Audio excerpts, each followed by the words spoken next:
Olá, são 7h11. Voltamos novamente com o programa A Notícia de Frente. Agora vamos lá para Brasília falar da CPI do Senado, a CPI da pandemia, que quebrou sigilos do ex-ministro de Saúde, Eduardo Pazuello, e mais 18. Os integrantes da CPI acordaram com a notícia de que o governador Wilson Lima não iria depor. A decisão da ministra Rosa Weber saiu de madrugada. O argumento de Wilson Lima é que governadores não podem ser convocados por comissões parlamentares de inquérito. O presidente da CPI vai recorrer. A mesa, o Senado irá recorrer da decisão. Respeitamos a decisão da ministra Rosa Weber, como temos respeitado todas as outras decisões que aqui foram impetradas contra essa comissão parlamentar de inquérito. Mas acredito que o governador do estado do Amazonas perde uma oportunidade ímpar de esclarecer ao Brasil, mas principalmente ao povo amazonense, o que de fato aconteceu no estado do Amazonas. Um dos documentos apresentados à CPI é um e-mail do dia 12 de setembro do ano passado, entregue pelo ex-secretário de Comunicação da Presidência da República, Fábio Van Garten. O e-mail mostra a dificuldade da farmacêutica Pfizer em entrar em contato com o Brasil.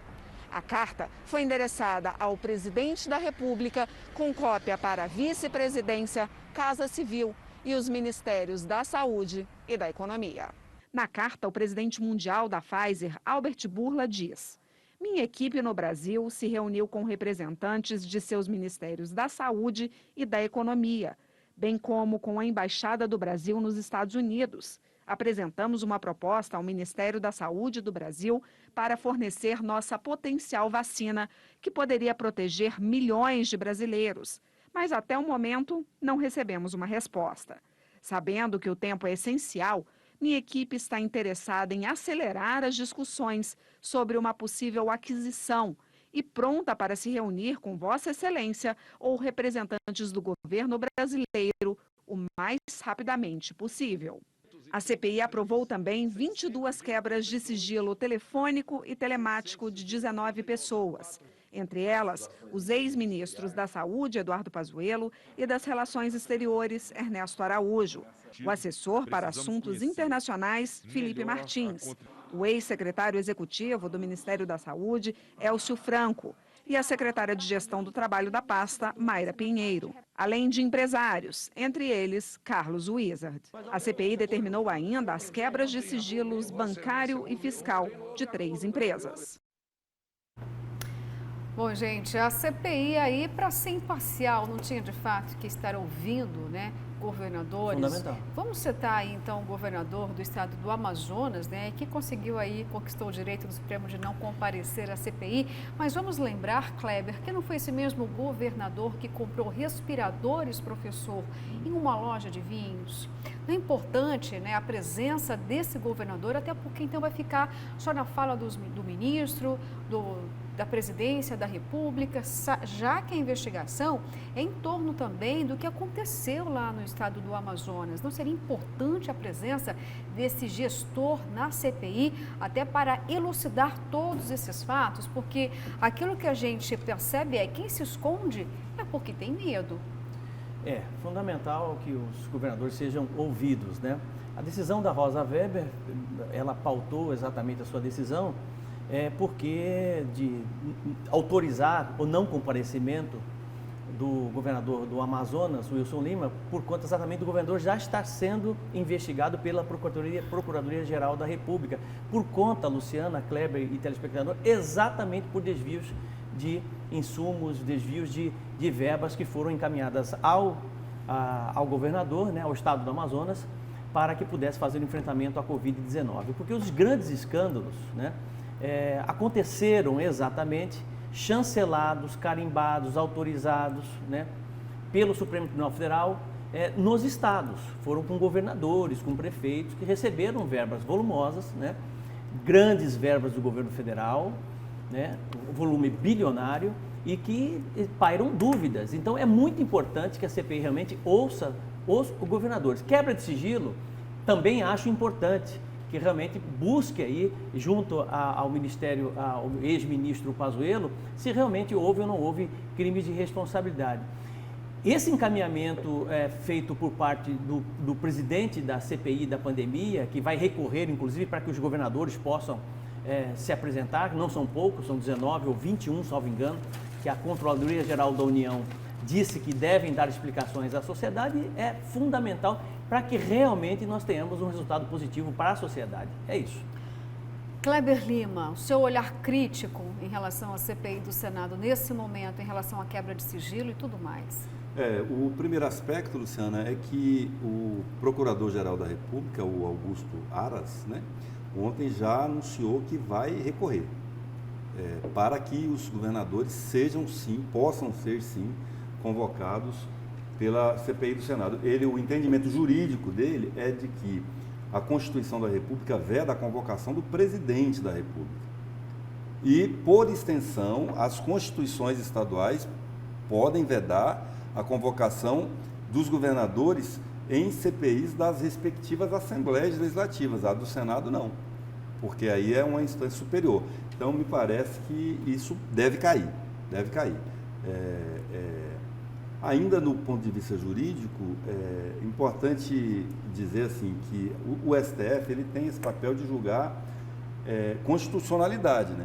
Por isso, por exemplo, que no assunto anterior, que é o da Copa América, eles não acolheram, porque não tinha fundamentação jurídica.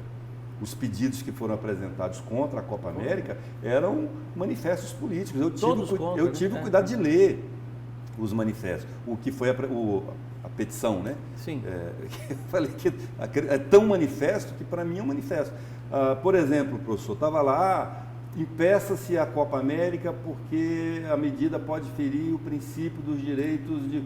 Olha, se fosse por princípio de direito, tinha que ter intervenção em todos os governos do Brasil e no governo federal, porque, por exemplo, um princípio, que é a Constituição, que é o direito à vida, pelos cálculos do DIEESE, que é um órgão oficial, o salário mínimo tinha que ser R$5.000. Então tinha que intervir por princípio, mas não é assim que a banda toca, né? Agora, em relação propriamente à CPI, o dia de ontem foi marcado pelo não comparecimento do governador do Amazonas, mas também pelas decisões da CPI de quebra de sigilo e convocação, inclusive coercitiva, de pessoas que estão se recusando a comparecer. Essa é a grande diferença, sem entrar no mérito, até porque a gente precisa esperar que as pessoas vão até lá e esperar que a CPI analise esses documentos, mas a grande diferença de uma CPI do Senado para uma CPI da Câmara de Cuiabá é essa, professor. Lá eles podem prender, quebrar sigilo, e aqui não, aqui tudo tem que ser no ofício, no pedido, a pessoa vai se quiser, na verdade. Kleber, exatamente, você está pontuando aí questões relativas à Constituição. E aí, professor, eu vou falar sobre moralidade. Não seria uma umbridade do governador do Amazonas se prontificar a ir até a CPI, prestar a sua contribuição, fazer as suas declarações, até porque ele é investigado, tem a questão importante para dar uma resposta, não é só para o Amazonas, não, para o Brasil inteiro. Então, não seria melhor se ele mesmo tivesse ido à CPI? A moralidade, a ética, ela é sobretudo desvelada nas ações, né? Parte das pessoas, as atitudes, né? Mas veja bem, nós temos um conjunto de erros, né? Desde a configuração desta própria CPI da pandemia, que tem prerrogativas falsas, né? Por que tem prerrogativas falsas? No meu entendimento, sob o ponto de vista de moralidade, sob o ponto de vista de eticidade, né? Porque as pessoas que estão investigando, buscando investigar crime de responsabilidade, estão buscando e dizem, né, que estão buscando verdade, não têm credibilidade moral exatamente para poder buscar isso. Então, está errado na sua gênese. De todos os senadores que estão ali, apenas 5 são fichas limpas. 5. Apenas 5 têm condições de cobrar uma verdade de alguma coisa, né? É como se o meu pai, por exemplo, saísse de carro, né, não saísse e falasse assim: meu filho, se beber, não dirija. Mas aí eu dou um flagrante, meu pai chegando em casa bêbado, dirigindo. Como é que meu pai vai ter credibilidade numa ação como essa?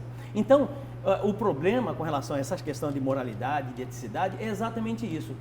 A prerrogativa, né, a base de investigação, ela é falsa, ela é ruim, porque são pessoas investigadas, que têm inúmeros processos, que não têm credibilidade moral nenhuma à luz da sociedade. E é isso que realmente me incomoda em todo esse processo aí de CPI. Mas algo da CPI? Eu queria, na verdade, só complementar uma informação em relação ao tema do bloco anterior, lá da 163. A discussão que tem ali, só para situar bem o nosso telespectador, a concessão, que é de um consórcio que virou uma empresa chamada Rota Oeste, está enfrentando problemas.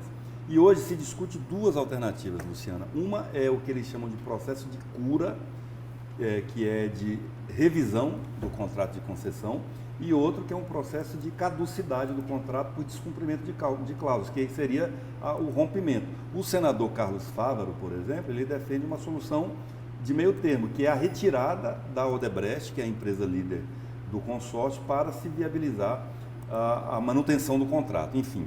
E só lembrando o seguinte, da importância dessa 163, ontem, dia 10, se comemoraria 60 anos de nascimento do ex-deputado Nico Baracate, pai do atual prefeito de Várzea Grande, Calil Baracate. Nico que morreu, inclusive, num acidente de trânsito na 163, num dos trechos que ainda não foram duplicados, numa localidade ali próxima a Nova Mutum, chamada Abacaxi, que é um perigo aquilo ali. Nesses trechos se concentram a maioria absoluta dos acidentes hoje, na 163, onde não foi duplicado. Então, se tem que marcar posição, é duplicação já.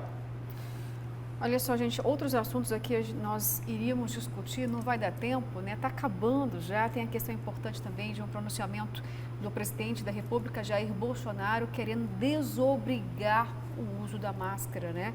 Só que tem um problema aí, né? Nem 10% da população brasileira está vacinada. Vamos falar rapidamente, né? Só para falar que a gente não falou sobre isso, porque é uma questão muito polêmica. Kleber, professor é o momento para isso ainda? Está muito cedo. Quero ouvir o professor. Mais uma vez, o presidente Jair Bolsonaro está sendo influenciado, a meu ver, por conta de algumas decisões que estão sendo tomadas nos Estados Unidos pelo CDC, né, que é o órgão de controle americano. Aqui nós temos a Anvisa, lá nós temos o CDC.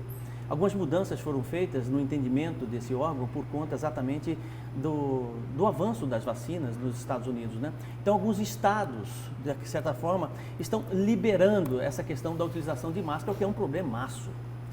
Eu só tenho a dizer o seguinte sobre isso, professor, te interrompendo pelo tempo aqui. Depois a gente ainda reclama das bobagens que fala o presidente da Argentina, né? Só isso que eu tenho a dizer. Mas com certeza a gente vai falar muito sobre isso a semana que vem, porque agora vamos com os dados da pandemia, já que a gente está falando aqui, né, do presidente em relação à desobrigação do uso das máscaras. A gente não está avaliando não, tá? Continue usando a sua máscara. Isso aí. 2.194 novos casos de Covid. Um destaque aqui para o portal A Gazeta Digital. Jovem de 23 anos e mais 26 pessoas morrem de Covid nas últimas 24 horas. A Secretaria de Estado de Saúde notificou a morte de uma jovem de 23 anos lá da cidade de Mutum. E nós temos aí os números do boletim: 1.687 internações, 822 pacientes estão em enfermaria.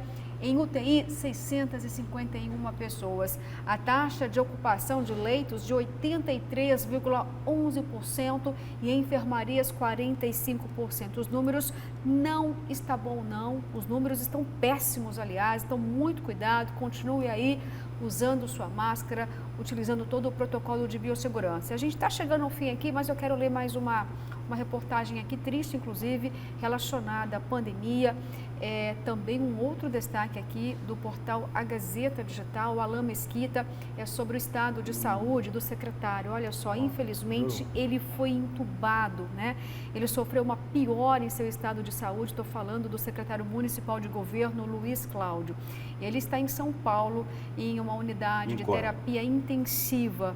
Vamos aqui então torcer, né, pela recuperação do secretário Luiz Cláudio.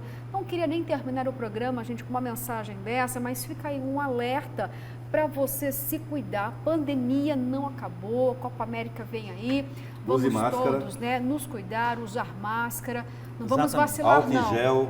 Usar máscara, manter o distanciamento e álcool gel. E eu acrescento mais camisinha e filtro solar. Porque é dia dos namorados. Camisinha e filtro solar. Por que filtro solar agora? Tá chovendo, tá friozinho, Kleber. Daqui a pouco vai ver o sol de tarde, né? Filtro solar, gente. Bom, vamos ficando por aqui, vamos então. Vamos ficando por aqui. Gente, bom dia a todos, um excelente final de semana. Um excelente final de semana para você, com muito amor, com muita paz, com muita biossegurança. Vamos ficar longe aí da Covid-19. Aproveite o Dia dos Namorados. Hoje é sexta-feira, friozinho chegando e final de semana também. Fiquem com Deus. Essa bancada aqui, ó, de pensadores estará de volta na segunda-feira, às 6 horas em ponto. E agora a gente encerra com essas imagens maravilhosas da Avenida Miguel Sutil, essa chuvinha aí que está abençoando hoje Cuiabá.